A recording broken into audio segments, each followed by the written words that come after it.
Plastic வச்சு செய்தது. வேஸ்ட்டாக கிடைக்குதா டேப்பு பைப்பு பிளாஸ்டிக் வச்சு செய்யுது. இது ரோட்டில் அடக்குற குப்பைகள் இதை போல வேஸ்டான பொருட்கள் எல்லாம் வர உதவும். இது முதல்ல ஒரு பைப் எடுத்து அந்த ஃப்ரண்ட் பகுதியில் இதை மாதிரி இருக்கிற இடத்த ரெண்டாக வெட்டி அந்த ரெண்டு சைட்லேயும் ஆணியை டைட்டாக போடுறது மாதிரி ஒரு ஓட்டை இடணும். அப்புறம் இது ஆணியை குத்திட்டு அதில் ரெண்டு பிளாஸ்டிக் பாட்டிலை எடுத்து நடுவில் வெட்டி அந்த ரெண்டு பகுதியில் அந்த ஃப்ரண்ட் பகுதியில் ஓட்டையை போட்டு இதில் குத்தும்போது அது திறந்து மூடுத மாதிரி ஆகும்.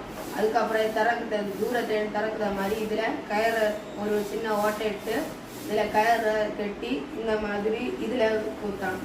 இந்த மாதிரி வச்சு உங்களுக்கு இழுக்கிறதுக்கு வசதியாக இருந்து கட்டணும். அதுக்கப்புறம் இதை டைட்டாக இருக்கிறதுக்கு வேண்டி சைடில் வச்சு டேப்புனாலே இருத்தி சுற்றி விடணும். அப்புறம் உள்ளேருந்து பூட்டுறதுக்காண்டி இந்த உள்ளே இருந்து இந்த பகுதியில் கட்டி இடத்துல இதை மாதிரி உள்ளே இறக்கி வைக்கணும்.